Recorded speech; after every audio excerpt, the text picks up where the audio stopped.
Young woman discovers a mysterious house on the mountain, and the secret inside changes everything. Audrey Harrison never imagined that the inheritance left by her Aunt Catherine would completely change her life. The rural property in Sedona had only been mentioned briefly in the will, and she decided to visit it to decide whether to sell or keep the place. It was during her first walk across the land that something unexpected caught her attention. A nearly invisible trail covered by dense vegetation led in a direction that didn't appear on any property map. Curiosity got the better of caution. Audrey followed the steep trail, breathing heavily as she climbed up the mountain slope. The path was treacherous, with loose rocks and exposed roots that threatened to trip her at every step. After almost an hour of walking, she stopped abruptly. Before her opened an impressive precipice, cut through by a thick fog rising from the valley. But what truly took her breath away was the suspension bridge stretching across the mist, connecting her position to a rocky formation on the other side. On the opposite side of the chasm, partially hidden by the fog, there was a structure that seemed to defy all laws of physics and common sense. An old wooden house was literally embedded in the vertical rock face, as if someone had decided to build a home in the most unthinkable spot possible. Audrey stood still for several minutes, trying to process what she was seeing. How was it possible that no one in the family had ever mentioned that extraordinary construction? Her Aunt Catherine had always been detail-oriented when talking about the property, but she had never said a word about that mysterious house.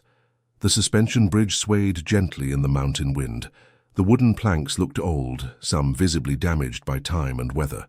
The ropes holding the structure were faded, but they still seemed strong enough to support a person's weight. Audrey approached the bridge entrance cautiously. A small metal sign, corroded by rust, was nailed to the first post. The letters were nearly illegible, but she could make out a few words. Passage, private, danger. She looked at the chasm again. The drop had to be at least 50 meters, maybe more. The valley below was completely shrouded in fog, making it impossible to estimate the exact depth. The wind produced a low, constant sound as it passed through the rock formations, creating an almost supernatural atmosphere. Dear listener, if you're enjoying the story, be sure to leave a like and especially subscribe to the channel. It really helps us beginners. Now continuing. Despite the fear she felt, Audrey couldn't bring herself to walk away. There was something about that house that drew her in inexplicably, as if an invisible force was pulling her toward the mystery. She tested the first plank of the bridge carefully, gradually applying weight. The wood groaned but held. Taking a deep breath, she took her first step over the chasm. The bridge swayed alarmingly, making her stomach lurch. Audrey gripped the side rope so hard her knuckles turned white. Each step was a battle against the panic rising in her chest. The wind seemed stronger in the middle of the crossing, making the structure swing from side to side. When she finally reached the other side, her legs were trembling so much she had to sit down for a few minutes to recover. The sense of relief at having crossed safely was quickly replaced by a new wave of wonder and bewilderment as she got a close look at the house. The structure was even more impressive seen from that perspective. Part of the structure was literally carved into the solid rock, while other sections jutted out over the cliff, supported by thick wooden beams anchored in natural crevices of the stone. It was a feat of engineering that bordered on impossible, especially considering it had to have been built with tools and techniques from decades past. The front door was made of solid wood, with hand-carved details depicting leaves and flowers. An old key hung on a hook by the entrance, as if someone expected it to be found. Audrey hesitated for a moment before picking it up. Was this trespassing? But technically, that land now belonged to her, didn't it? The key fit perfectly into the lock, turning with a soft click that echoed in the mountain silence. The door swung open with a prolonged creak, revealing the interior of the mysterious house. What Audrey saw left her completely speechless. The inside of the house was like a time capsule preserved intact for decades. Dark wooden furniture was covered in white sheets that had yellowed with age. Dust particles danced in the rays of sunlight streaming through the small windows cut directly into the rock. The air had a peculiar smell, a mix of old wood, dampness, and something she couldn't identify, perhaps lavender or some other antique perfume. She walked slowly through the main room, lifting some of the sheets to reveal well-preserved furniture. A colonial-style armchair, a coffee table with turned legs, a bookcase full of dusty books. Everything seemed to have been abandoned suddenly, as if the occupants had simply vanished one day, leaving everything exactly as it was. The walls were decorated with framed photographs, most in black and white or sepia. Audrey approached to examine the faces in the images. They were people she didn't recognize, men and women dressed in clothes from bygone eras, children playing in gardens, couples posing formally for family portraits. One particular photograph caught her attention. It was a portrait of a young woman with dark hair, wearing a floral dress typical of the 1950s. There was something familiar about her face, but Audrey couldn't pinpoint what it was. The photo frame had a small silver plaque engraved with the name Sarah Catherine Harrison, 1952. The surname was the same as her family's, but Audrey had never seen that photograph before. Her Aunt Catherine had had grey hair for as long as she could remember, and had always been a very reserved woman who rarely spoke about the past. Could it be that the young woman in the photo was her aunt from an earlier time? Intrigued, she began exploring the other rooms of the house. The master bedroom had a double bed with an old spring mattress, covered with a floral quilt that matched the window curtains. A wooden vanity was positioned near the window, with an oval mirror reflecting the soft light coming in from outside. On the vanity were several personal items, a set of silver-handled hairbrushes, a small carved jewelry box, a few perfume bottles with remnants of liquid still at the bottom. Audrey opened the jewelry box and found some simple but well-preserved pieces: pearl earrings, a necklace with a heart-shaped pendant, a plain gold wedding band. What intrigued her most was a locked drawer in the vanity. She pulled the handle several times, but the drawer wouldn't budge. She looked for a key nearby but found nothing. The lock was small and delicate, the kind that could be easily opened with a bobby pin or similar tool. Audrey decided to keep exploring before trying to force the drawer. The bathroom was surprisingly modern for a house that looked like it had been abandoned for so long. There was running water, though only a thin trickle came out of the faucet. The heating system obviously no longer worked, but the basic structure was intact. The kitchen was small but functional, with an old wood-burning stove that still had cold ashes in the combustion compartment. Dishes and utensils were stored in cabinets made of light blue painted wood. A small table by the window had a direct view of the misty valley below. In one of the kitchen drawers, Audrey found some old papers. Most were shopping receipts and paid bills, but there were also a few handwritten letters. She tried to read them, but the handwriting was hard to decipher, and the ink had faded over time. She could make out a few scattered words: longing, memory, always in my heart. The most disturbing thing was that all the documents she could read were dated from the 1950s and early 1960s. If that house was being used back then, why had her family never mentioned its existence? And who lived there? Audrey returned to the main bedroom, determined to find out what was in the locked drawer. She found a forgotten bobby pin on the vanity and tried to use it to pick the lock. After a few minutes of trying, she heard a soft click and the drawer slid open. What she found inside made her blood run cold. The drawer contained several official documents, birth, marriage, and death certificates. But they weren't just any documents. They all had the names of people from the Harrison family, including herself. But the dates were completely wrong. Her mother, Catherine Harrison's birth certificate, showed a date 5 years earlier than what Audrey had always known to be true. Stranger still, there was a marriage certificate between her mother and a man named Gregory Sterling, a name Audrey had never heard before. According to the document, they were married in 1955 and had a daughter in 1956, but the most shocking document of all was her own birth certificate. According to the yellowed paper she held with trembling hands, she had not been born in 1989, as she had always believed, but rather in 1985. And her parents were not Susan Harrison and Douglas Thompson, but Sarah Catherine Harrison and Gregory Sterling. Audrey sat heavily on the bed trying to process the information. According to those documents, her Aunt Catherine was actually her biological mother, and her parents were actually her aunt and uncle. But that made no sense at all. She was absolutely certain she had been born in 1989 because she celebrated her birthday every year on that date. There were baby photos, medical records, school documents, a whole life documented starting in 1989. Could it be that those documents were fake? Or was there some explanation she couldn't see? With her heart racing, Audrey gathered all the documents and put them in her bag. She needed to get out of that house and find answers. But before leaving, something else caught her eye. In one of the photographs on the wall, she noticed a detail she had missed before. In the background of the image, partially visible, was the same house where she now stood. The photo showed a group of people on a picnic, and in the background, the suspension bridge and the house embedded in the rock were clearly visible. That meant other people knew about that place. The house wasn't a total secret, at least not to whoever had taken that photograph decades ago. Audrey took the photo out of the frame and turned it over. On the back, written in faded blue ink, there was a message: Family Picnic, 1958. Sarah, Gregory, Susan, and little Heather playing in the secret valley. Heather. That was a name she had never heard in her family.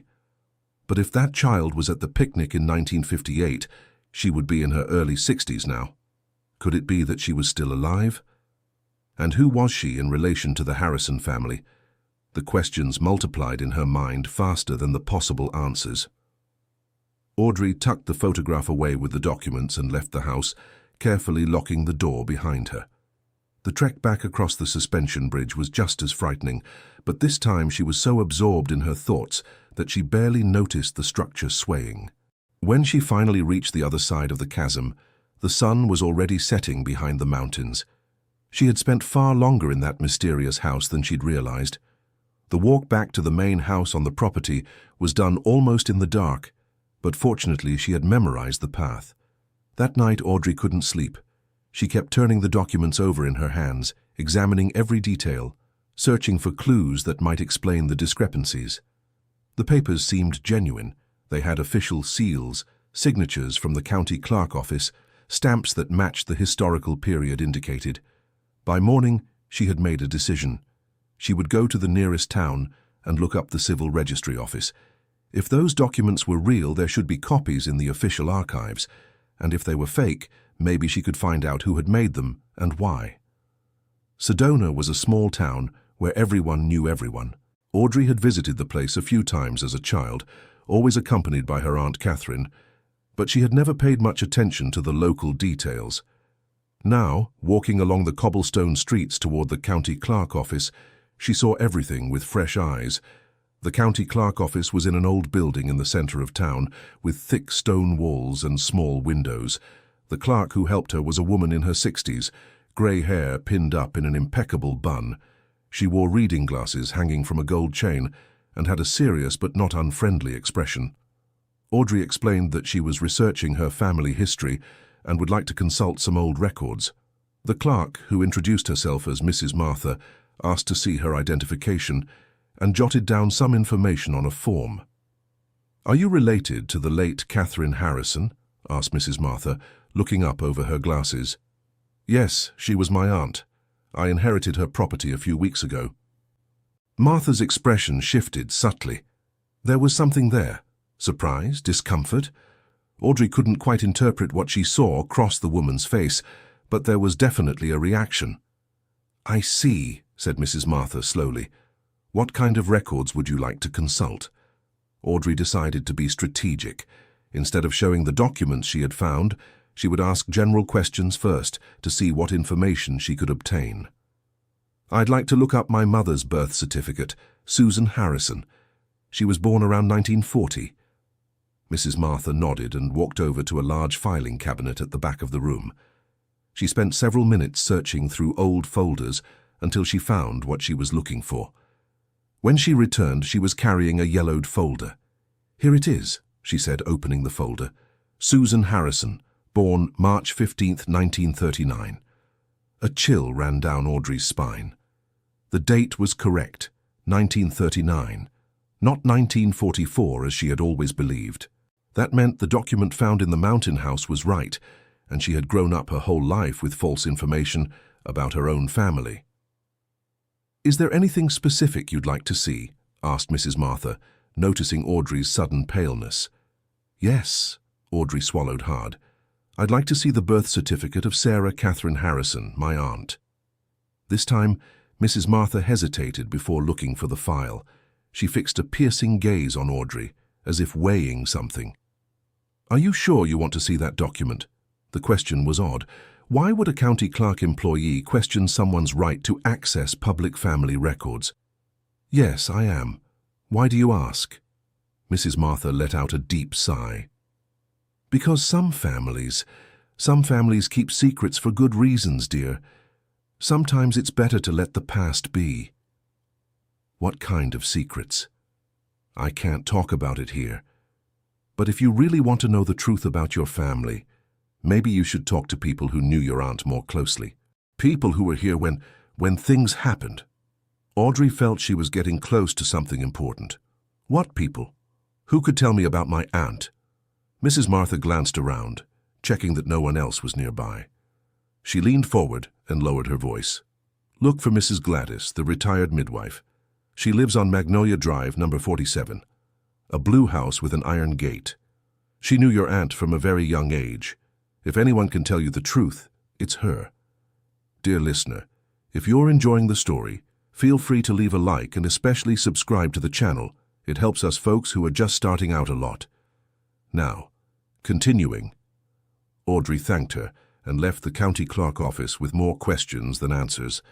Mrs. Martha's mysterious attitude had confirmed her suspicions that something important was being hidden about her family. But what exactly? Magnolia Drive was one of the oldest streets in town, with well-preserved colonial houses and flower-filled gardens. House number 47 was easily identifiable, painted light blue with an ornate black iron gate. The front garden was immaculately kept, with rose bushes and hydrangeas in full bloom.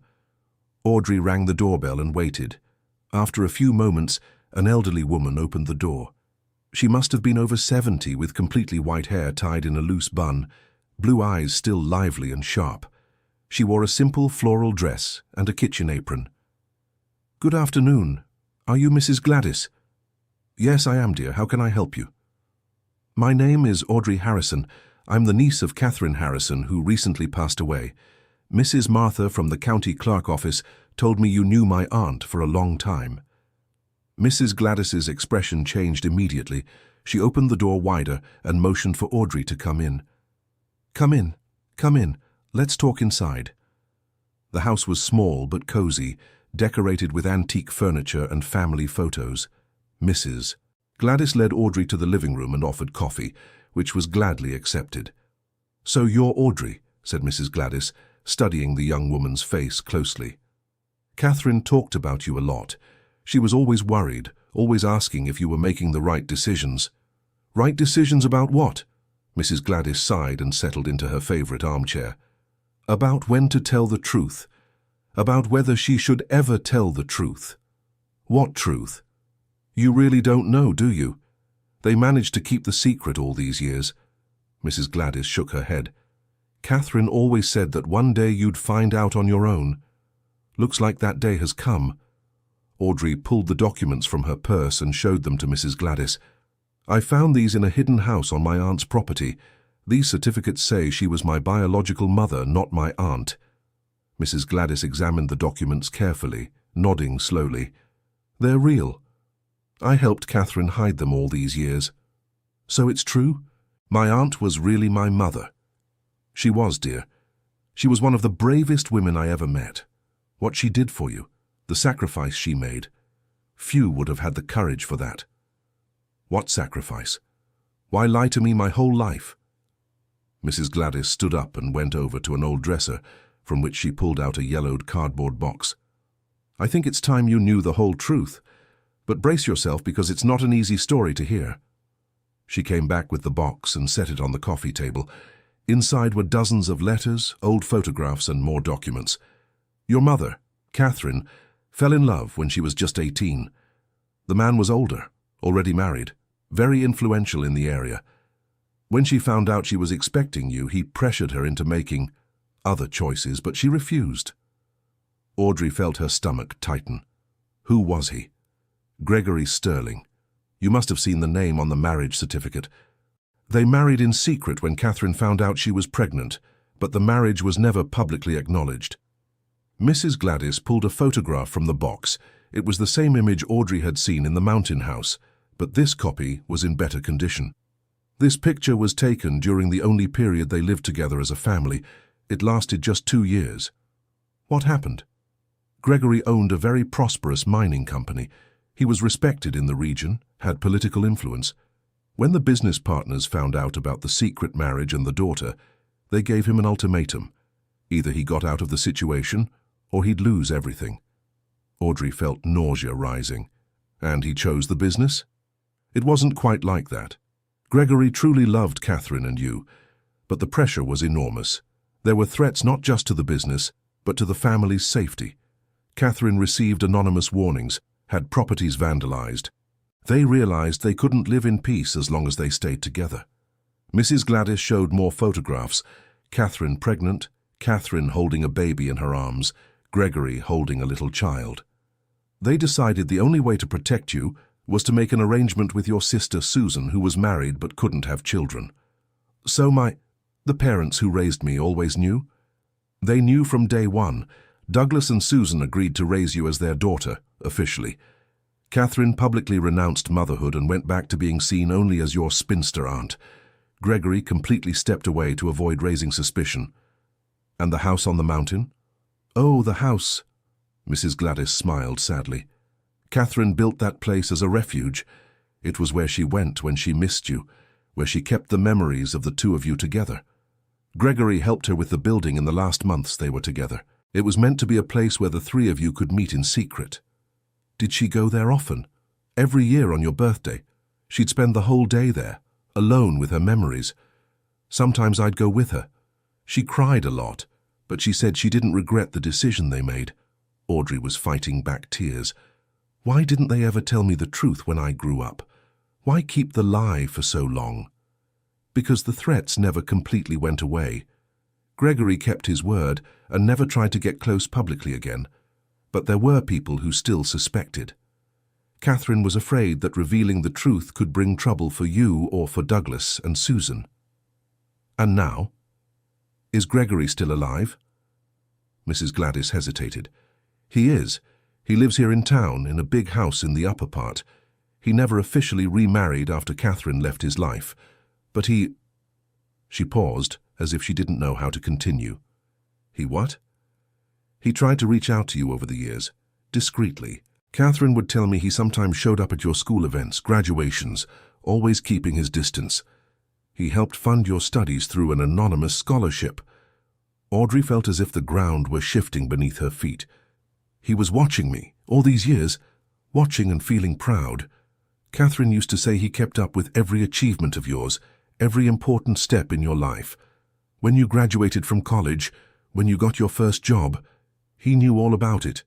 That's very unsettling. Why didn't she tell me any of this before she died?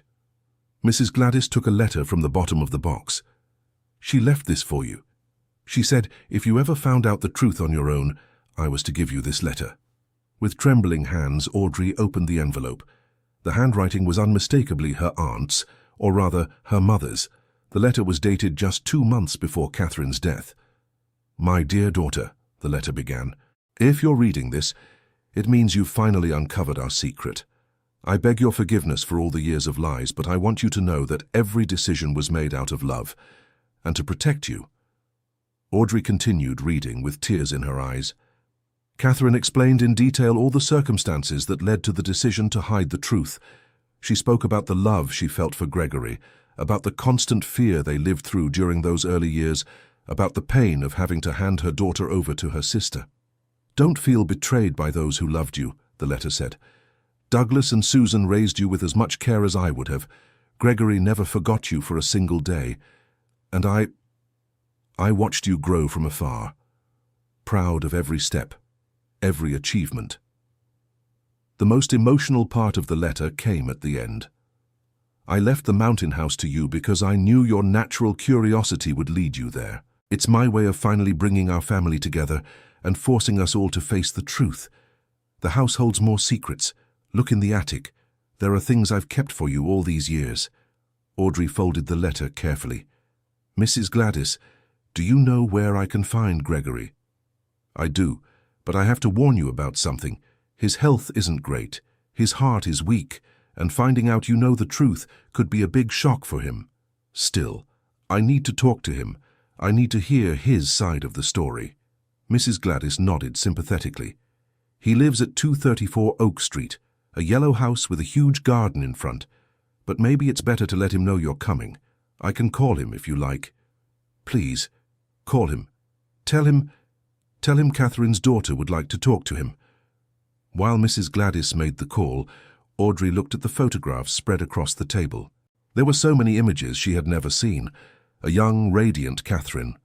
Gregory smiling while holding a baby. Moments from a happy family that was torn apart by circumstances. "He'll see you," Mrs. Gladys said after hanging up the phone. "But he's very nervous. He wasn't sure this day would ever come." Audrey said goodbye to Mrs. Gladys with a tight hug and headed toward Gregory's house. The path seemed endless, her mind racing with questions and conflicting emotions. She was about to meet her biological father for the first time, at least consciously. The house on Oak Street was exactly as Mrs. Gladys had described it. Big, painted light yellow, with a meticulously maintained garden. Audrey could see roses, orchids, and several other flowers she didn't recognize. There were also some fruit trees and a small vegetable garden in the back. She rang the doorbell with her heart racing. Slow footsteps approached the door, and she heard the sound of several locks being opened.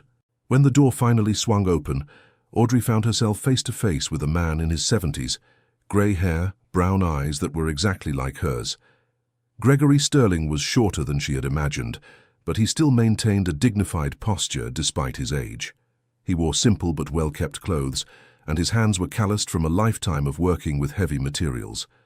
But what caught her attention most was the expression on his face, a mix of joy, sadness, and fear. "Audrey," he said, and his voice trembled slightly. "You've grown so much. You're so beautiful." "Hello, Gregory." She couldn't bring herself to call him father right away. "May I come in?" Of course. Sorry, I'm a bit nervous. I never thought this moment would come." He led her into a cozy living room. The walls were lined with bookshelves full of books, and several plants were scattered around the room. But what caught Audrey's attention most was a side table entirely dedicated to photographs, and they were all of her.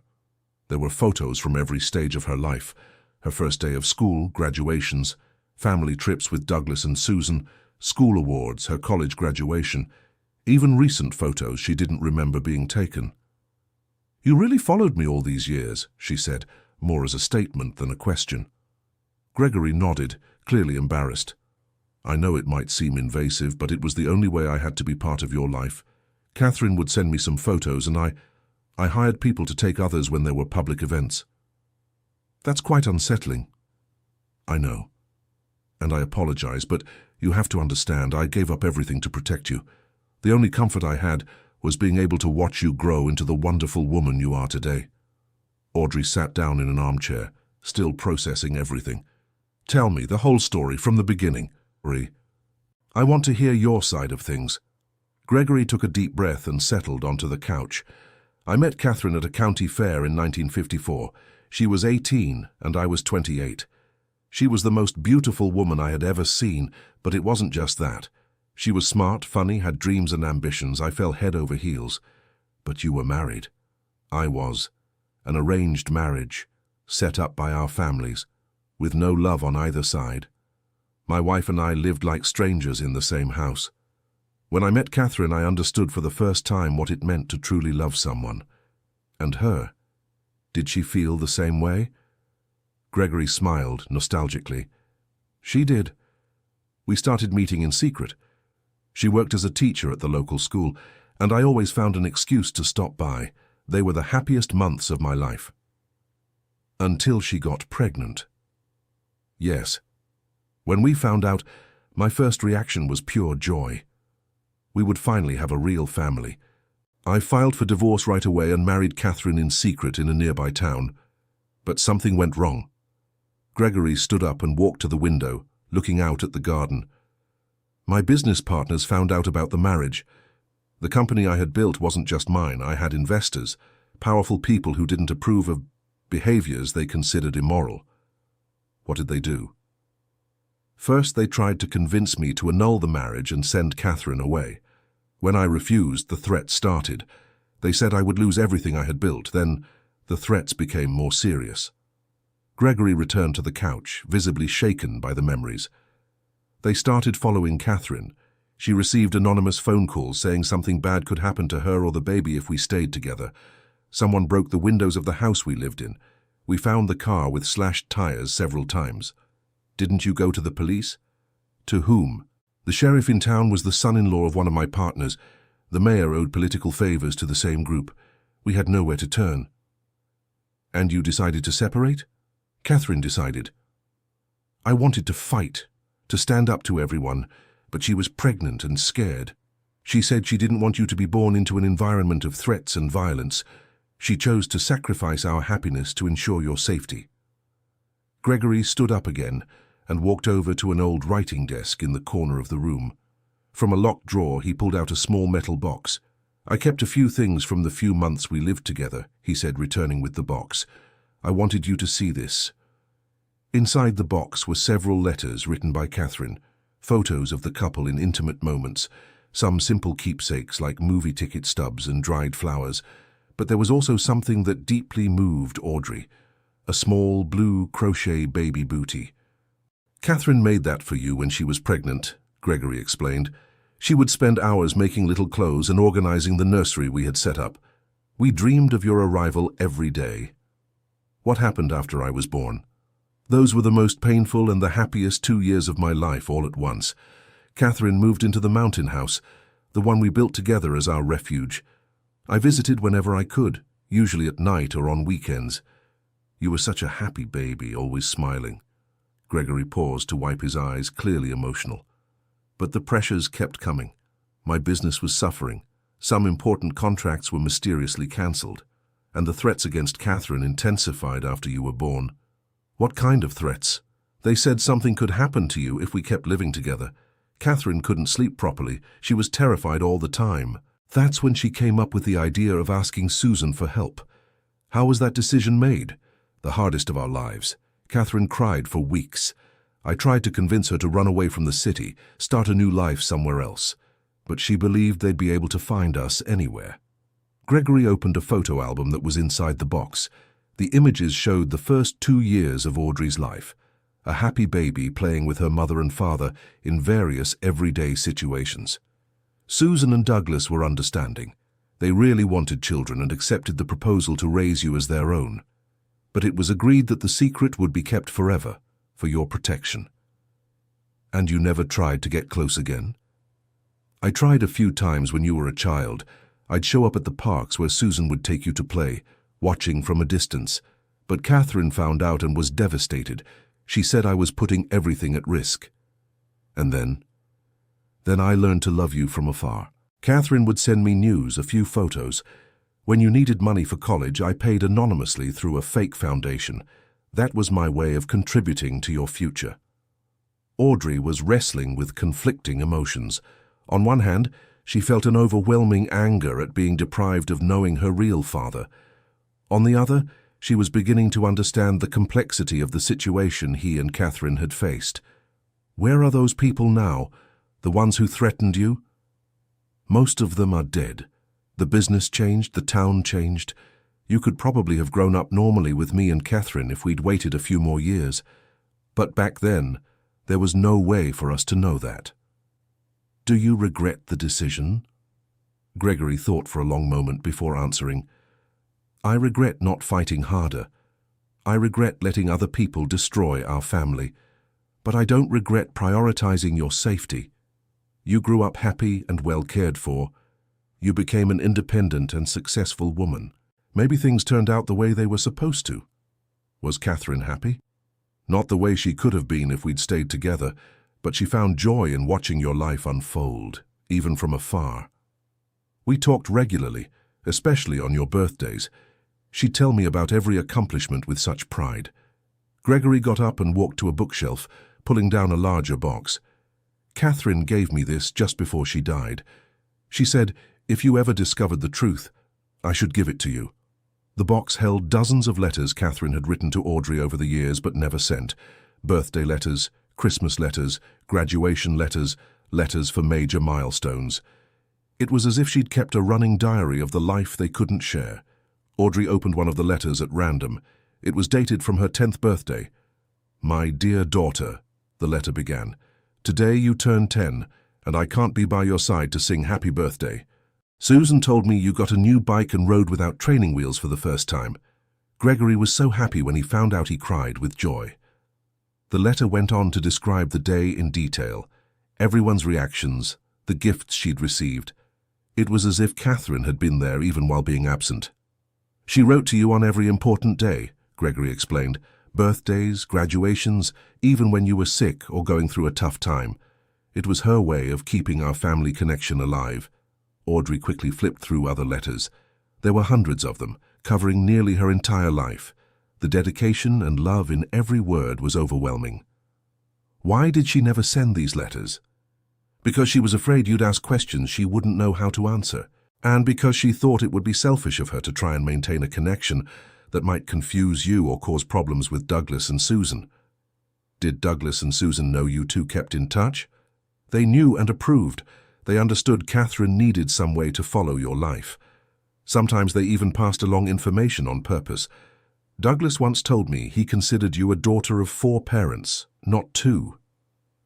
That information brought Audrey some relief. At least there was no betrayal or deceit among the adults who raised her. They had all cooperated to give her the best life possible under difficult circumstances. "Gregory, can I ask you something personal?" "Of course." "Did you ever try to have other children? Ever officially marry someone else?" Gregory smiled sadly. "I never could. Catherine was the great love of my life, and you were the daughter I always dreamed of having. After you both left my life, I tried a few relationships, but I could never emotionally commit to anyone else. That must have been very lonely." "It was, but I chose this path, and I always knew it was worth it, because you grew up to be exactly the kind of person I hoped you would." Audrey stood up and walked around the room, looking again at the photos of herself at every age. It was unsettling, but also touching, to realize the level of dedication this man had maintained toward her his whole life. "Gregory, can I ask about the mountain house? Catherine left a letter saying there were more secrets in the attic." "Oh yes, I helped her build that special hideaway. There's a secret passage behind the main bookshelf that leads to a small attic. Catherine kept things there. Well, you'll have to see for yourself." "What kind of things?" "Gifts. Gifts she bought for you for every birthday and Christmas over the years. Clothes she sewed, toys she carefully picked out, books she wanted to share with you, everything she would have given you if she could have been there." The revelation hit her like a punch to the gut. Catherine had spent decades buying gifts for a daughter she couldn't see, storing them in a secret house in the hope that someday she could deliver them. How many gifts? Hundreds. For every birthday, for every Christmas, for graduations, for special celebrations. Catherine never missed an important date. She knew her preferences, her sizes, her tastes at every age. How did she know those things? Susan and she talked regularly. Your mother, your Aunt Mother, understood that Catherine needed to keep some connection, and she always passed on detailed information about you. What colors you liked, what toys you preferred, what books you were reading at school. Audrey felt torn again between emotion and resentment. On one hand, it was touching to know she had been so loved. On the other hand, it was frustrating to think of all the moments they could have shared together. "Is there anything else I should know?" Gregory hesitated. "There's someone you should meet, someone who was essential in our lives back then." "Who?" "Heather, the girl in the picnic photo you must have found. She is your half-sister." Audrey's world spun. "What do you mean, half-sister?" "Heather is Catherine's daughter from another relationship, before ours. She was already 4 years old when we met, and I raised her as my own daughter during the years we lived together." "Where is she now?" "She lives here in town too. Got married, had kids, but never lost touch with Catherine. In fact, she's known the whole truth about you all along. She knows I'm her sister. She does, and she always wanted to get to know you better, but she respected Catherine's decision to keep the secret. Now that you've discovered everything—" Gregory didn't need to finish the sentence. Audrey understood there was an entire family she didn't know, but who had always known of her existence. "Do you have her number?" "I do. But maybe it's better if we all meet together. There's a lot to talk about, and Heather can share details about Catherine that I don't know." Audrey's head was spinning with so much information. In less than 48 hours, her entire life had been rearranged. She had discovered that her parents weren't her parents, that her aunt was her mother, that she had a living father who had watched her for decades, and now that she had a sister who had always known of her existence. "Gregory, I need some time to process all this. But I would like to meet Heather, yes. And I want to go back to the mountain house to find the gifts Catherine kept." "I understand completely. That's a lot of information to absorb at once.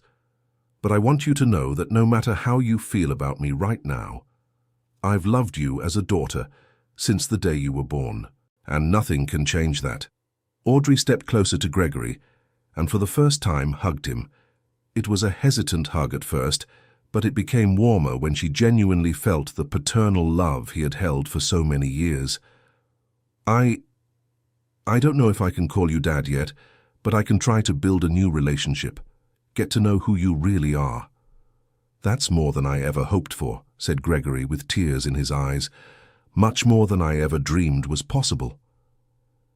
They agreed to meet the next day with Heather at the mountain house. Gregory said he would call her that very night to explain that Audrey had discovered the truth. It would be a family reunion that had been postponed for over 30 years. Dear listener, if you're enjoying the story, feel free to leave a like and especially subscribe to the channel. It really helps us beginners. Now continuing. That night, Audrey called Douglas and Susan, the people she still considered her real parents regardless of genetics. I needed to hear their side of the story and understand how they felt all these years, keeping such an important secret. Douglas answered the phone and his voice grew tense when she explained she had discovered the truth. "Audrey, sweetheart, where are you? We need to talk about this in person." "I'm still in Sedona, Dad. I found documents at Aunt Catherine's property. I talked to people in town. I know everything." There was a long silence on the line before Douglas spoke again. "Your mother and I knew this day would come sooner or later. Catherine always said you were too smart and curious to accept things without question forever. Why did you never tell me the truth? I had a right to know who my biological family was. Because back then, there were still real risks, and later, so much time passed that we didn't know how to bring it up anymore. How do you explain a lie that lasted decades? Do you regret raising me?" "Audrey," Douglas's voice grew firm, "never say something like that. You were the greatest blessing of our lives. Catherine gave us the most precious gift she could ever give. We raised you with as much love as any biological parents could have." "And how did you feel knowing that Catherine and Gregory kept watching over my life?" "We were happy about it. You were loved by 4 adults instead of 2. How many kids can say that? Catherine never interfered with our parenting, never tried to undermine our authority. She just loved you from a distance." Susan took the phone from Douglas. "Sweetheart, you need to understand there was no malice in our decisions. We did what we believed was best for you in those circumstances." "Mom, I'm not angry with you. I'm confused, but not angry. I know you loved me and took good care of me. But I need to understand the whole story before I decide how I feel about all this." "We understand, and we want you to know that no matter what you discover, we will always be your parents. Catherine may have given you life, but we gave you love, education, values. We are a family no matter what the documents say." The conversation with Douglas and Susan brought some peace of mind to Audrey. She realized there were no villains in this story, just people who did the best they could in a very difficult situation. Everyone had sacrificed something to protect her and ensure she had a happy life. The next morning, she returned to the mountain house. This time, crossing the suspension bridge was less frightening. She already knew what to expect and had a clear goal. Gregory had given her detailed instructions on how to find the secret passage in the attic. The bookcase hiding the passage was on the wall of the master bedroom. When Audrey moved specific books in the correct sequence, she heard a mechanical click, and the bookcase slid a few inches away from the wall, revealing a narrow opening. Behind the bookcase was a wooden staircase leading to a small attic. Audrey used the flashlight on her phone to light the way. The space was small but well organized, and it was completely full of wrapped gifts. There were boxes and packages of all sizes, each carefully labeled with a date and occasion. For Audrey, Christmas 1995. For my dear daughter, 10 years old, high school graduation, 21st birthday. The organization was meticulous, as if Catherine had planned that moment of discovery for decades. Audrey began opening some of the oldest gifts: a stuffed toy for when she was 5 years old, a set of children's books she would have loved at 8, handmade clothes in sizes that matched her measurements at each age. But they weren't just material gifts. There were also letters explaining each choice, telling stories about what had happened during those times, expressing feelings Catherine couldn't share in person. In a box labeled Sweet 16, there was a delicate gold necklace with a heart-shaped pendant. The accompanying letter explained that Catherine had saved for months to buy that special piece, hoping that one day she could give it to her daughter on the most important date of adolescence. Audrey put the necklace on and continued exploring the gifts. There were clothes for every stage of life, educational toys carefully chosen to stimulate her development, books that Catherine believed would be important for her intellectual growth. In a larger box at the back of the attic, she found something even more special: a handmade wedding dress with embroidered details that must have taken months to complete. The attached letter said, "For the most special day of my daughter's life. Even if I cannot be there, I want you to know that I am thinking of you and wishing you all the happiness in the world." The emotion was so intense that Audrey had to sit down on the attic floor to recover. Catherine's dedication was extraordinary. She had spent decades preparing gifts for a daughter she couldn't see, planning moments that might never come, keeping alive the hope that someday they could be together. Among the more recent gifts, there was a college graduation ring, exactly the same as the one Audrey had bought for herself, but this one was engraved with a special message: "For Audrey, with eternal pride from your mother who loves you." At the back of the attic, she found one last box different from all the others. It was bigger, heavier, and simply labeled, "For when you discover the truth." Inside was a photo album completely different from any she had seen before. These photos showed Catherine pregnant, the birth at the hospital, the first days of Audrey's life, intimate moments between mother and daughter that she had never seen. There were also photos from the 2 years they lived together in the mountain house. Audrey as a baby playing in the secret garden, taking her first steps, being rocked by her mother, interacting with Gregory like a normal family.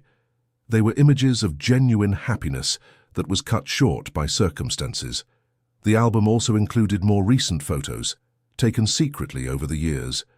Audrey at school events, graduations, important moments in her life that were documented by Catherine, even from a distance. It was as if she had a complete photographic archive of her daughter, even though she couldn't be there in person. On the last page of the album, there was a final letter from Catherine, dated just 1 week before her death. "My dear Audrey," the letter began, "if you are reading this, it means the time for the truth has finally come. I ask forgiveness for all the years of secrets, but I want you to know that every day away from you was a pain I chose to carry to ensure your safety and happiness." The letter continued, "Don't feel betrayed by those who loved you. Douglas and Susan raised you in ways I never could have done alone. Gregory never forgot you for a single day, and I watched you grow from afar, proud of every accomplishment, every step. The gifts in this attic represent all the love I couldn't express in person. Each one was chosen imagining your tastes, your needs, your personality at different stages of life. Even without being able to be with you, I tried to participate in your life in every way I could." The final part of the letter was the most emotional. "Now that you know the truth, you have a choice to make. You can choose to feel betrayed and push away all of us who love you. Or you can choose to understand that you were loved by more people than most children ever dream of being loved. I hope you choose the second option. Roberto is old and lonely, but he still loves you like the first day. Heather always wanted a younger sister to take care of.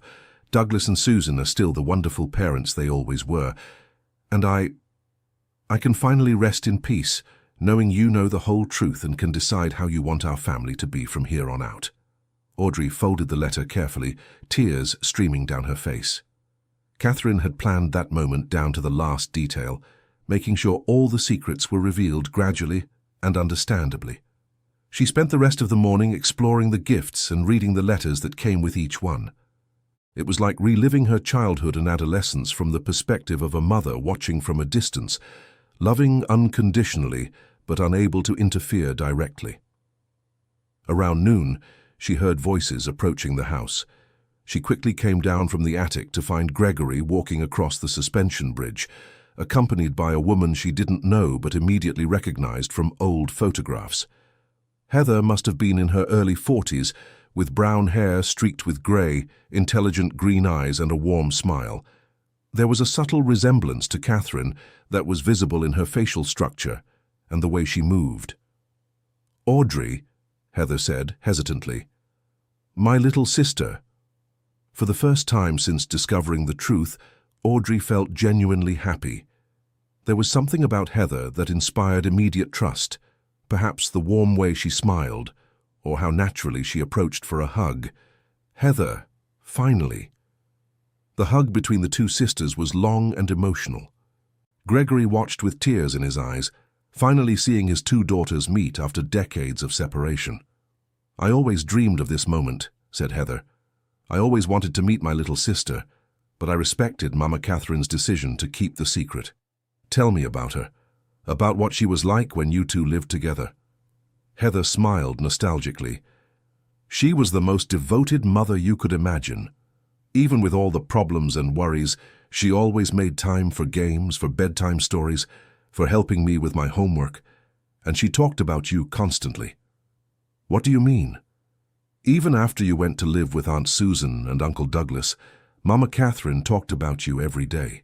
She'd tell me what you'd done, how you were growing up, what new things you'd learned. It was like you lived with us, even though you were far away." Gregory joined the conversation. "Heather was key to Catherine being able to handle the separation. She took care of your sister with a mother's tenderness while Catherine worked to support us." "And you, Heather? How did you feel when you found out I existed?" "I was happy. I always wanted a little sister, and even though I couldn't live with you, I always felt proud. Mama Catherine showed me your pictures, told me about your achievements. I felt like a proud older sister, even from a distance." "Do you have a family of your own now?" Heather nodded. "I've been married for 15 years to a wonderful man named Mitchell Miller. We have 2 kids, Nathan, who's 12, and Avery, who's 9. They know about you and are excited to meet their aunt." The idea that she had nieces and nephews she'd never known was another shock to Audrey. Her family had expanded exponentially in just a few days. "Do they know the whole story?" "They do.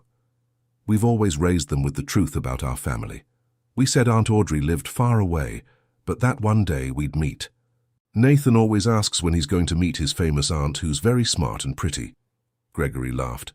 "Heather always talked about you to the kids like you were part of a normal family. They grew up knowing they had a special aunt they couldn't visit, but who was still part of the family." Audrey felt emotional again. There were children who considered her an aunt, who had grown up hearing stories about her, who were eager to meet her. It was an entire family that existed parallel to the life she knew. "Can I meet them?" "Of course. Actually, they're in town today with Mitchell. They can come here if you want, or we can meet at our house." "Before that," said Gregory, "I think Heather should see what Audrey found in the attic." The 3 went up together to Catherine's secret hiding spot. Heather was visibly moved, seeing the number of gifts stored there. "She always told me she was buying things for you, but I never imagined it was this much." "Oh my, Audrey, she really never forgot an important date." Heather picked up some of the more recent gifts and examined them. "Look at this. She knew exactly your style, your tastes. How did she get such accurate information?" Aunt Susan passed her details regularly, Audrey explained. They talked about me constantly. And Gregory also contributed, added Heather. He always brought information about your studies, your professional achievements. Mom Catherine knew more about your life than many mothers who live with their children daily. Gregory knelt next to one of the boxes. Catherine made me promise I'd help you two connect if the truth ever came out. She wanted you to be real sisters, not just on paper. What was your relationship like all these years? Audrey asked Heather. Gregory was always like a father to me, even after he and Mom Catherine separated. He helped me pay for my studies. Was there for important moments in my life, has known my kids since they were born. Our family may have been complicated, but it never ceased to exist. And now, Heather smiled, now it can finally be complete. You, me, Gregory, my kids, Douglas and Susan, we're all one big, messy family, but full of love. The afternoon was spent with Heather and Gregory telling stories about Catherine that Audrey had never heard. They talked about her strong personality, her dedication to her work as a teacher, her love for books and nature, her little habits and quirks. She had a tradition, Heather said. Every year on your birthday, she would come here alone and spend the whole day. She'd bring a small cake, light candles, sing happy birthday to you even though you weren't there. Then she'd save a little piece of the cake in a container in the freezer. She saved pieces of cake? She did. She said that when you two finally reunited, you would eat all the birthday cakes together at once. Her freezer was always full of little containers with pieces of cake from your birthdays. The image of Catherine saving pieces of cake for decades was deeply touching. It was a gesture that showed an unshakable hope that one day they would be together again. Where are those pieces of cake now? At her house in town, said Gregory. When she died, we couldn't bring ourselves to throw them away. They're still there. Can we go get them? Heather and Gregory exchanged a meaningful look. Of course we can. Actually, there are many other things in her house you should see. Catherine turned the house into a kind of shrine dedicated to your memory. They came down from the attic and got ready to leave the mountain house. Audrey carefully locked the door, putting the key back on the same hook where she had found it. Somehow she knew she would return there many times in the future. No longer as an intruder uncovering secrets, but as someone who finally understood the meaning of that special place. The journey back across the suspension bridge was made in contemplative silence. Each of them was absorbed in their own thoughts about how the revelations of the past few days had changed their lives. For Gregory, it was the end of decades of forced isolation. For Heather, it was the fulfillment of a childhood dream. For Audrey, it was the beginning of a new understanding of who she truly was. In town, Gregory guided Audrey and Heather to a simple but well-kept house on Magnolia Drive. It was where Catherine had spent her final years, alone but surrounded by memories of her distant daughter. The house was exactly as Catherine had left it. Heather explained that no one had touched anything since her death, in the hope that one day Audrey could see the place where her biological mother had spent so many years thinking of her. What Audrey found there left her speechless once again. The entire house was like an altar dedicated to her. All the walls were covered with photographs of her at different ages.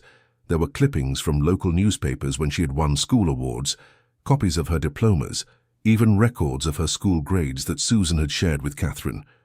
In the master bedroom there was a desk where Catherine apparently spent hours writing.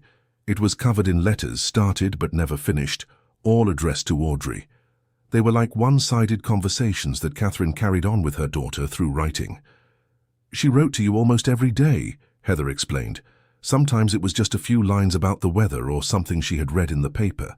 Other times it was long letters about longing and plans for the future. Gregory opened the refrigerator and showed the freezer. As Heather had promised, it was filled with small, labeled containers. Audrey's birthday, 1995, Audrey's birthday, 2000, Audrey's birthday, 2010, and so on. There were over 20 containers, one for each birthday since they had been separated.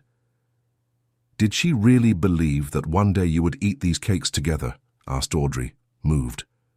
She did, confirmed Gregory. And you know what the most amazing thing is? She always said that when that day came, you would understand why she had to make the choices she made, that you would forgive all the lies and secrets. And was she right? Audrey thought for a long moment. The initial anger she had felt upon discovering the truth was gradually being replaced by a deeper understanding of the complexity of the situation.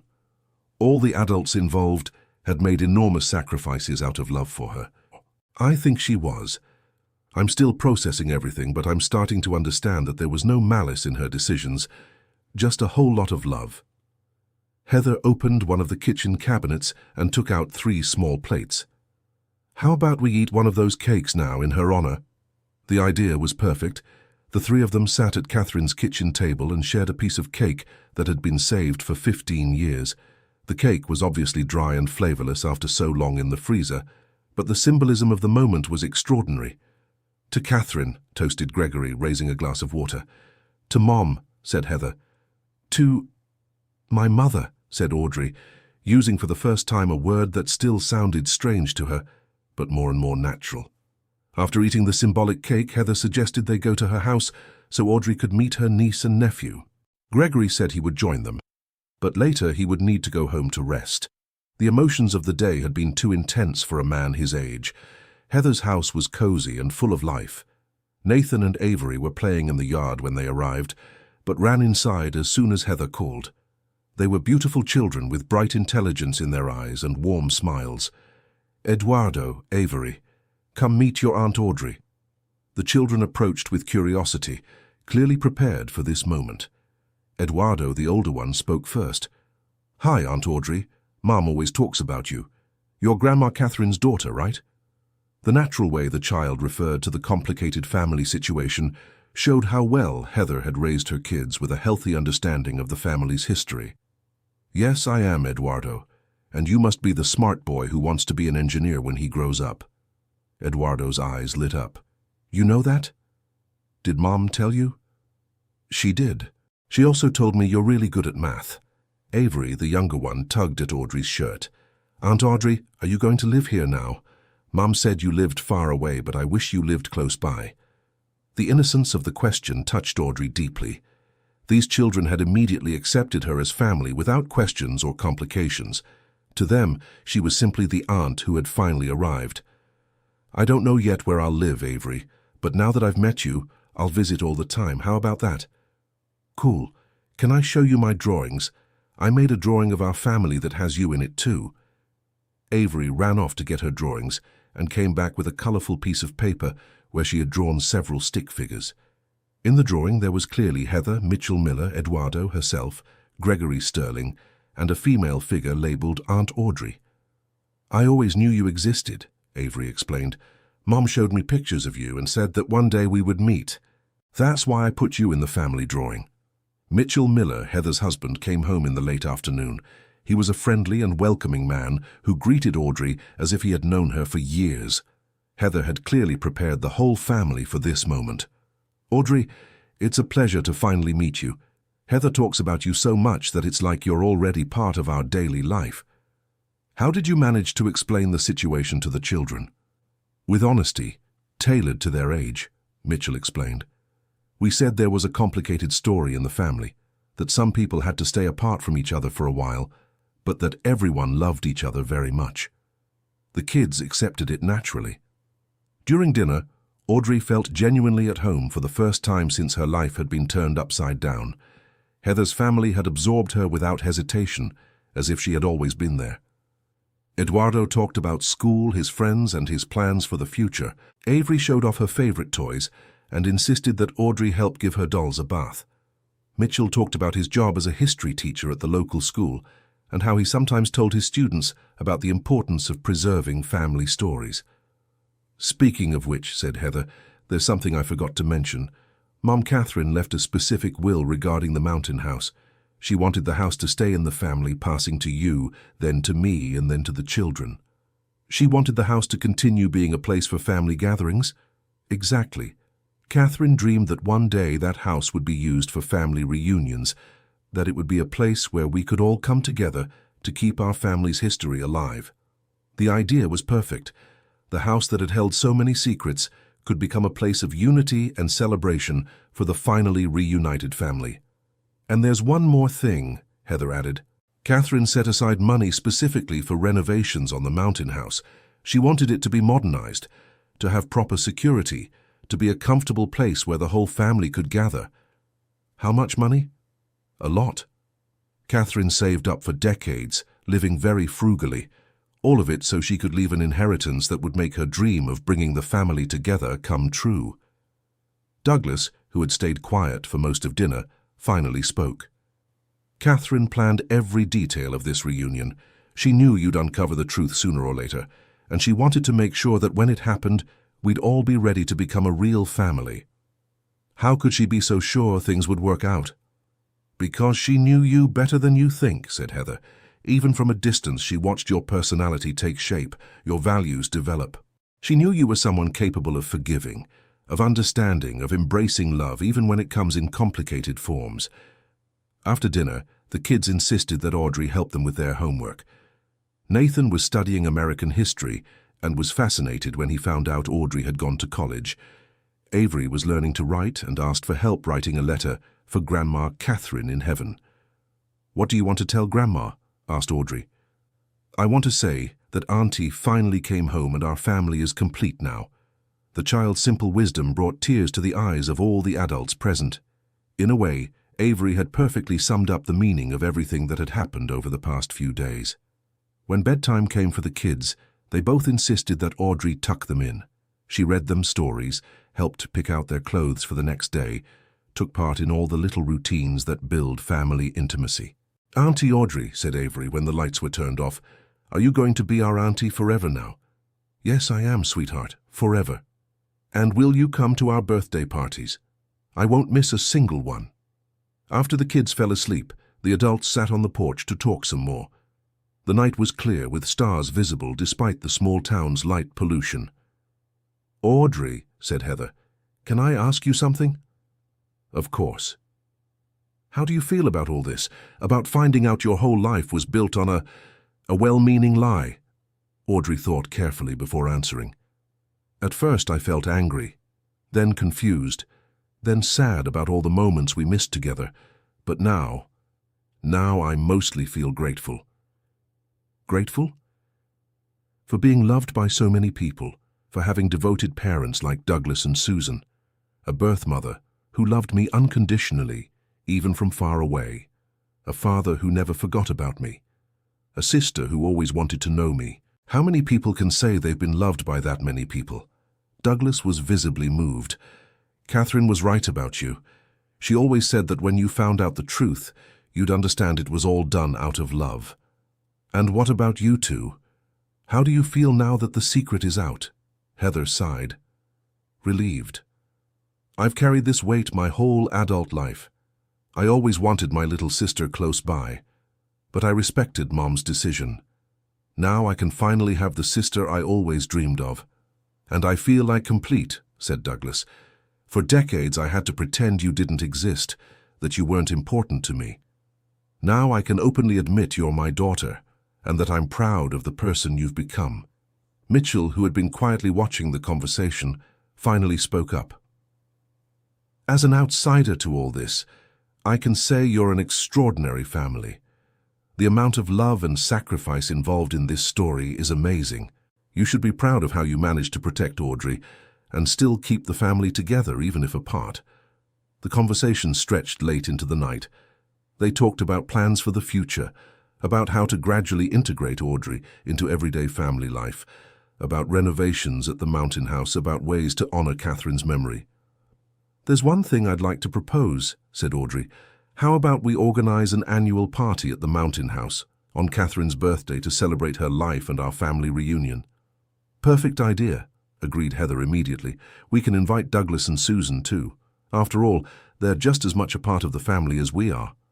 And we can use the gifts Catherine saved, suggested Gregory. Open one each year as if we're catching up on all the missed birthdays. The idea of annual celebrations gave a sense of continuity and purpose to the whole situation. The family would not only come together, but would create new traditions based on the love that had always existed between them, even when apart. When Audrey finally returned to the inn where she was staying, her head was full of plans and positive emotions. In less than a week, her life had completely transformed, but in a way that made her feel more whole than ever. The next morning, she called Douglas and Susan to tell them about the previous day's events. They were moved to learn that she had met Heather and the nephews and expressed interest in joining future family gatherings. "Daughter," said Douglas, "we want you to know that we're happy you've discovered the truth, and we want to meet Gregory and Heather too. After all, we're all family now. Do you really want to meet them?" "Of course we do," confirmed Susan.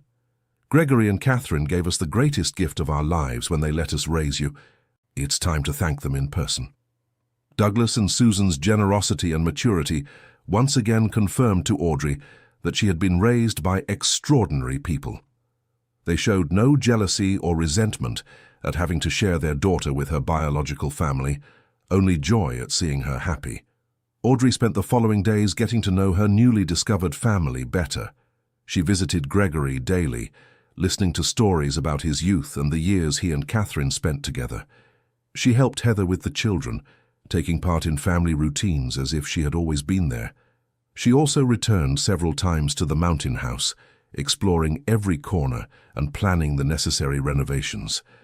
Gregory accompanied her on some of these visits, pointing out construction details and explaining how he and Catherine had planned every aspect of the house. "This window here," he pointed to a specific opening in the rock, "was positioned so the morning sun would shine on your crib when you were a baby. Catherine insisted you needed to wake up with natural light every day." Every detail of the house revealed the level of care and planning her biological parents had devoted to creating a perfect environment for her. It was touching, but also a painful reminder of how circumstances had destroyed that domestic happiness. During one of the visits, Audrey decided to test the suspension bridge more carefully. Gregory explained that the structure would need significant repairs to be safe for regular family use, especially with children. "I can hire engineers to assess the bridge," offered Gregory. Catherine left enough money for all the necessary improvements. She wanted this place to be safe and comfortable for future generations of the family. Future generations? She always dreamed that you would have children one day and that they would also use this house. She wanted it to become a family tradition passed down from generation to generation. The idea of having her own children who would grow up knowing the full family story was moving. Her future children would never have to uncover painful secrets about their identity. They would grow up knowing exactly where they came from and who loved them. 1 week after her first visit to town, Audrey organized a special dinner at Heather's house. She invited Douglas and Susan to come from their hometown to meet Gregory and Heather's family. It would be the first time the entire family gathered together knowingly. The dinner began with a certain tension. Douglas and Gregory in particular seemed unsure how to interact. After all, one had raised the other's daughter for decades. There was potential for jealousy, resentment, or discomfort. But Nathan and Avery, in their childlike innocence, quickly broke any tension. They treated Douglas and Susan as additional grandparents, asking questions, showing toys, and asking for stories about Audrey when she was little. "Grandpa Douglas," Avery said, "Mommy said you taught Aunt Audrey to ride a bike. Can you teach me too?" The children's naturalness quickly rubbed off on the adults. Douglas and Gregory began swapping stories about Audrey, discovering that both had witnessed the same milestones in her development, just from different perspectives. When she was 10, Douglas recounted, she got obsessed with astronomy books. She'd read about planets and stars for hours. "I knew that," exclaimed Gregory. "Catherine told me, and I bought a small telescope for her, but I never knew how to give it to her. I still have it at home." "Really? I always wanted to get her a telescope, but I thought it was too expensive at the time," admitted Douglas. "Why don't we give it to Nathan?" suggested Gregory. "He likes science too." The moment when Douglas and Gregory decided to collaborate on a gift for Nathan marked a turning point in the family dynamics. They realized that instead of competing over Audrey's past, they could work together to create a positive future for the whole family. Susan and Heather also connected quickly. They discovered that both had carried similar worries about Audrey over the years, and that they had a lot in common in terms of family values and parenting approaches. "I always wondered how Catherine was handling the separation," Susan confessed to Heather. "I felt guilty for having her daughter with me." "And I always wondered if you were taking good care of her," Heather replied. "Catherine told me things, but a daughter always worries." The dinner stretched late into the night with everyone sharing stories, making plans, and laying the groundwork for a new family dynamic. By the end of the evening, it was clear there would be no divisions or competition, only a big, loving family that had found a way to come together after decades of separation. A few weeks later, Audrey made an important decision. She would move to Sedona permanently. She wanted to be near her newly discovered family and personally oversee the renovations on the mountain house. "Are you sure?" Douglas asked when she told him the decision. "You have an established life here, a career, friends." "I'm sure, Dad. I can work remotely or find new opportunities there, but I want to make the most of every moment I can with family. We've already lost too much time." Douglas and Susan supported the decision, even though it was hard for them to see her go, but they arranged regular visits and planned to spend holidays in Sedona, taking part in family gatherings at the mountain house. Audrey's move to town was an event celebrated by the whole family. Gregory helped her find a rental house near Heather's. The kids were thrilled at the prospect of having their aunt living close by. Heather would finally have the sister she always wanted by her side every day. Audrey's first months in town were an experience of gradual integration into the local community.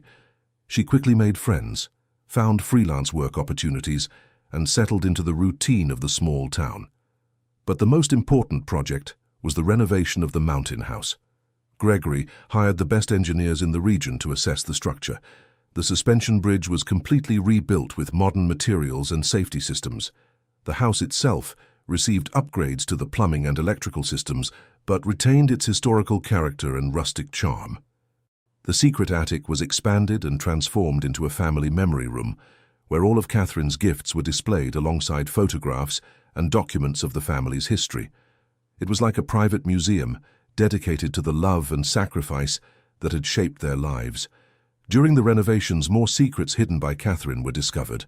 Behind a false wall in the kitchen, they found a small library with books she had specifically selected for Audrey, from children's literature to complex works of philosophy and science that she believed her daughter would appreciate when she grew up. "She really planned everything," said Heather, flipping through some of the books. "Look at the notes in the margins. She wrote comments and questions as if she was having an ongoing intellectual conversation with you." The books contained hundreds of margin notes where Catherine expressed thoughts she wanted to share with her daughter, questions for discussion and recommendations for related readings.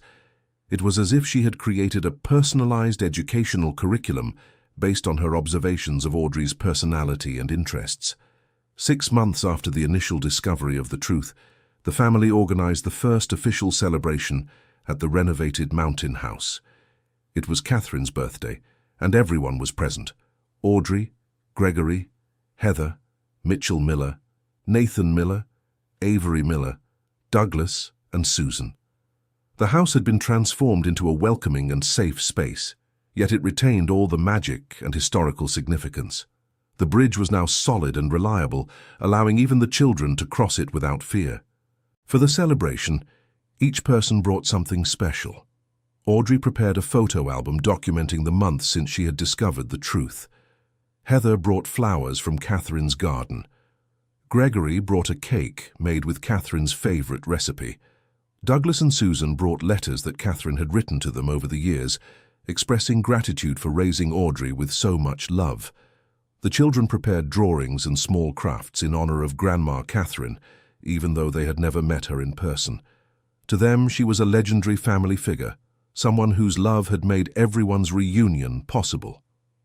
"I'd like to propose a toast," said Gregory, raising a glass of wine, "to Catherine, who taught us that true love sometimes demands impossible sacrifices, but that it never dies." "To Catherine," everyone echoed. During the party, they opened some of the gifts that Catherine had stored in the attic. It was moving to see Audrey finally receive the presents that had been chosen with such care decades ago. Even the children's gifts held special meaning.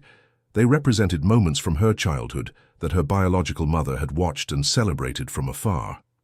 Nathan and Avery were fascinated by the family history and insisted that Gregory tell them more details about how he and Catherine had built the house. The children began to see Gregory as a heroic figure who had built a magical castle on a mountain for his family. "Grandpa Gregory," asked Avery, "can you build a house like this for me when I grow up?" "Of course I can, Princess. Where do you want me to build it?" "On the moon, so no one can bother us." The children's laughter filled the house with joy, creating new, happy memories to replace the decades of secrets and longing. As the night went on, the adults gathered on the porch to talk while the children played. The view of the moonlit valley was spectacular, and the feeling of peace and wholeness was palpable. "Catherine would have been so happy to see this," said Heather, watching the family gather. "She is seeing it," replied Susan with conviction. "Somehow, she's here with us." "What do you think she would say if she could speak to us now?" asked Audrey. Gregory thought for a moment. "I think she'd say, we're all forgiven for the necessary lies, and that now we can start living the life she always dreamed we'd have, a life based on truth and open love. And she'd probably complain it took us way too long to get together," added Heather, laughing. "She was always impatient about things she thought were obvious." The conversation flowed naturally into future plans. They decided to hold regular family gatherings at the Mountain House, not just on Catherine's birthday, but whenever anyone wanted to bring the family together. The house would become a permanent meeting place, somewhere future generations would learn about their history and the importance of preserving family bonds even in difficult circumstances.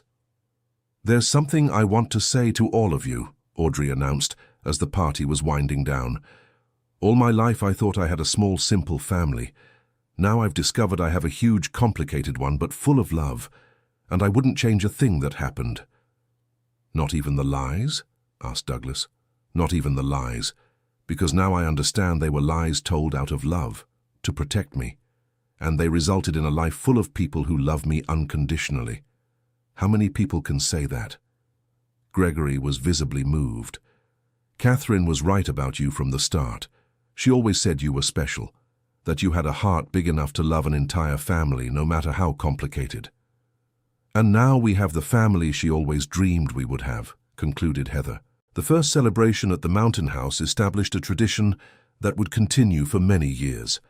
At each gathering, new aspects of the family's history were revealed, new memories were created, and the bonds between everyone grew stronger. In the following months, Audrey fully settled into her new life. She built a successful career, offering online consulting services, leveraging her previous experience, but with the flexibility to work from her new town. She became a constant presence in the lives of Nathan and Avery, attending school recitals, soccer games, and all the little activities that make up everyday family life. Her relationship with Gregory also deepened gradually. At first, it was still hard to see him as her father. After all, Douglas had always filled that role in her life. But slowly, she began to appreciate having two father figures, each offering different perspectives and kinds of support. Gregory proved especially talented at giving practical advice on business and finances, thanks to his experience as an entrepreneur. Douglas remained her emotional safe harbor, the person she called when she needed comfort or personal guidance. Both roles were important and complementary. The relationship with Heather blossomed naturally into a deep, sisterly friendship. They discovered they had very complementary personalities. Heather was more spontaneous and emotional, while Audrey was more analytical and a planner. Together they made a formidable team for solving family problems and organizing events. A year after the discovery of the truth, Audrey received a marriage proposal from a man she had met through friends in Sedona. Daniel was a literature teacher at the local school, a sensitive and intelligent man who had grown up hearing stories about the Harrison family and their mysterious house on the mountain. "It's funny," Daniel commented during the marriage proposal. "I spent my childhood imagining what kind of person would live in that enchanted house on the mountain. I never thought I'd fall in love with her one day." Audrey's wedding was planned to take place at the Mountain House naturally. It would be the first wedding celebrated in that special place, marking a new phase in the family's history. Catherine had even left the perfect wedding dress waiting in the attic, as if she knew that day would come. The ceremony was intimate, with only the closest family in attendance. Gregory had the honor of walking Audrey down the aisle, while Douglas officiated the civil ceremony. Heather was the maid of honor, and Nathan and Avery were the ring-bearer and flower girl. Susan and Mitchell took charge of the floral decorations, using flowers from the secret garden Catherine had planted decades earlier. During the ceremony, Audrey held a bouquet that included dried flowers found among Catherine's belongings, flowers Gregory had given her during the time they lived together. It was a symbolic way to include her biological mother in the celebration. "Catherine would be so proud," Gregory whispered during the ceremony. "She always dreamed of seeing you happy and loved." The wedding reception was a celebration not only of the union of Audrey and Daniel, but of the Harrison family itself and its extraordinary journey. Stories were told, tears were shed, and new chapters of the family saga began to be written. During the honeymoon, Audrey and Daniel traveled to the city where Douglas and Susan lived, so Daniel could get to know the parents who had raised his wife. It was important for Audrey that Daniel fully understand the complexity of her family and the crucial role Douglas and Susan had played in her upbringing. "Your family is extraordinary," Daniel commented after meeting everyone. "The amount of love and sacrifice involved in your story is remarkable. I feel honored to be a part of it." 2 years after the wedding, Audrey and Daniel received the news that they were expecting their first child. The pregnancy brought a new dimension to the whole family. It would be the first child of the new generation, growing up knowing the whole truth about their family heritage from the start. Nathan and Avery were thrilled at the prospect of having a baby cousin. They immediately volunteered to help with everything related to the baby, from picking names to decorating the nursery. "Auntie Audrey," Avery said during a visit, "when the baby is born, are you going to tell him about Grandma Catherine?" "We'll tell him everything, Avery.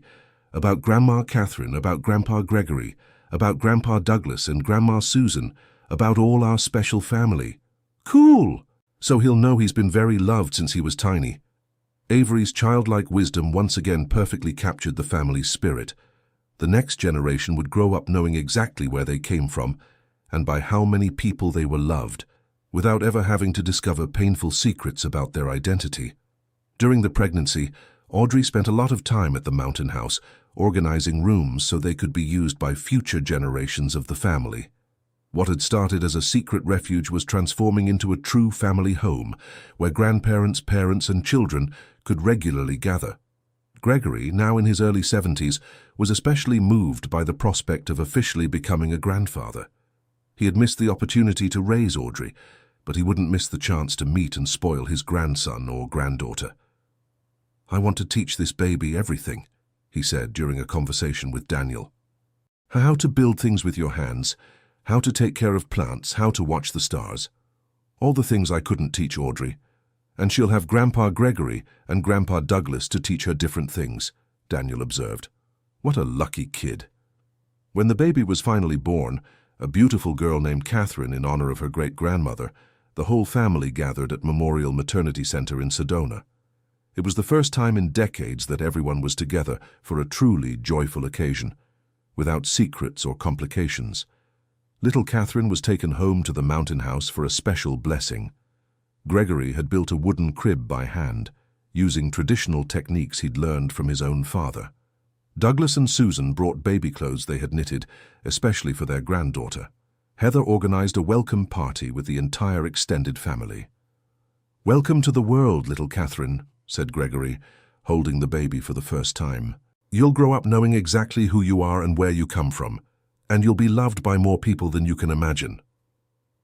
Nathan and Avery immediately became fiercely protective of their baby cousin. They took turns helping with simple tasks like holding the bottle, changing diapers, and singing lullabies.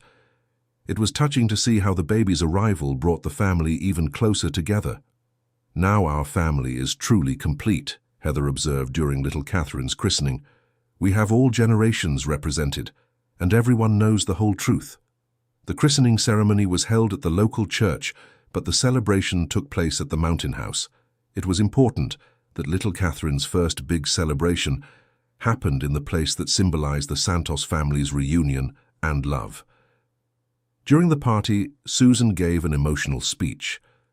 "This little girl will grow up with something most children don't have, the absolute certainty that she is loved. She'll have 4 great-grandparents, 2 grandfathers, 2 grandmothers, uncles, aunts, cousins, and devoted parents. But mostly, she'll grow up knowing the story of love and sacrifice that made her existence possible."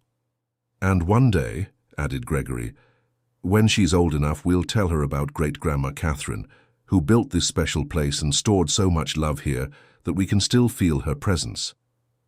As the years passed, the Mountain House truly became the heart of the Harrison family.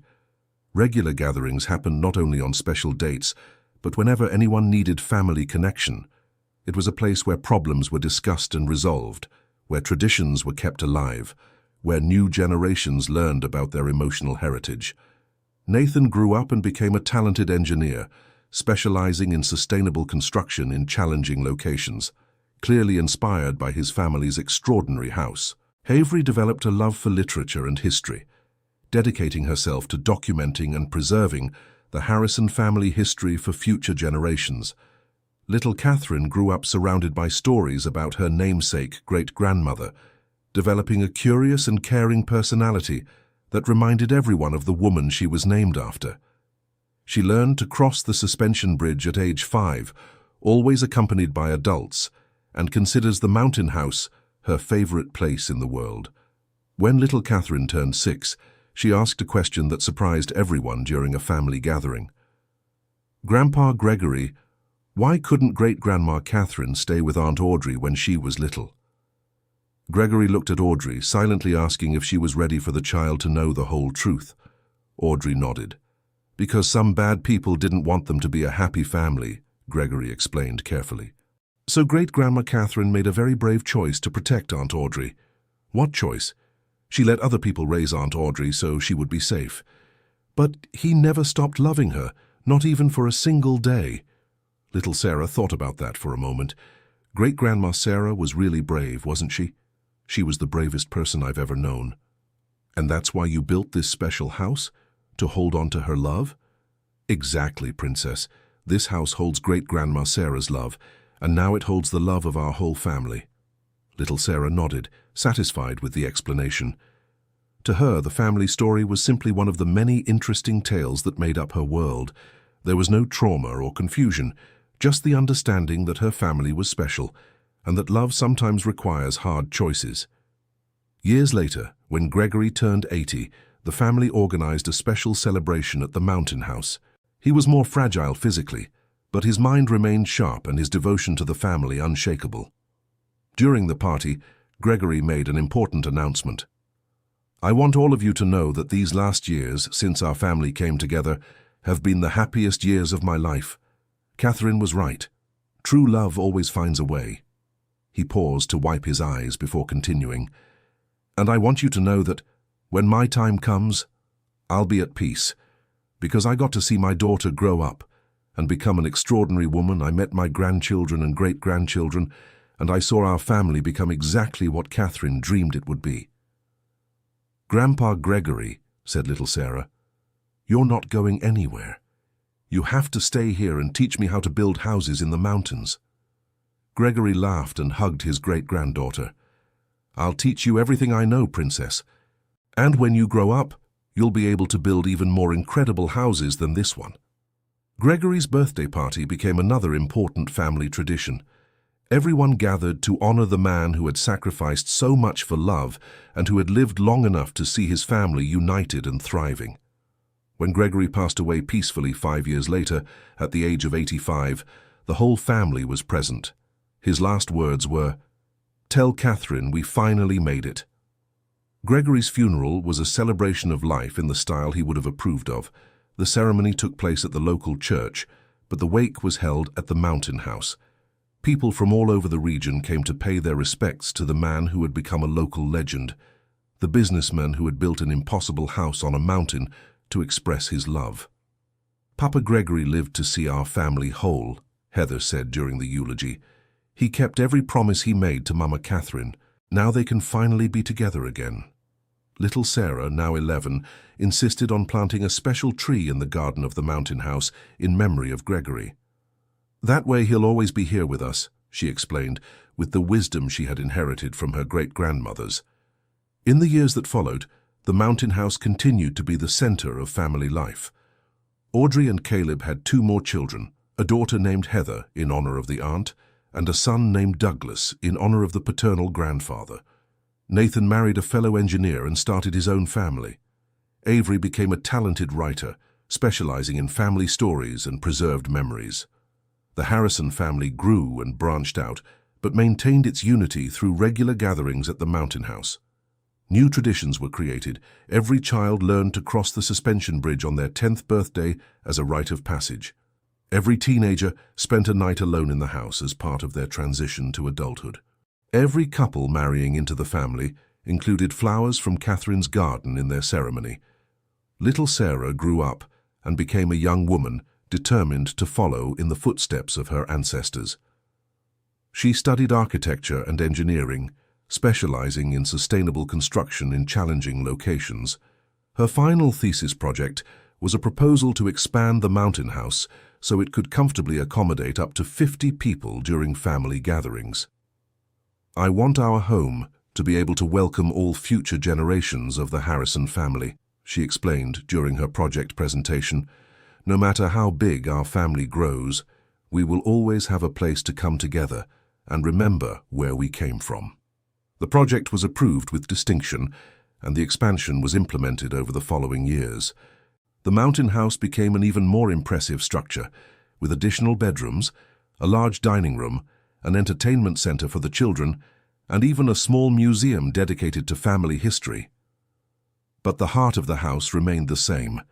The attic where Catherine had stored decades of love, the room where secrets were finally revealed, the porch where the family gathered to talk and plan for the future. When Audrey turned 50, she reflected on the extraordinary journey her life had taken since that first hike along the hidden trail.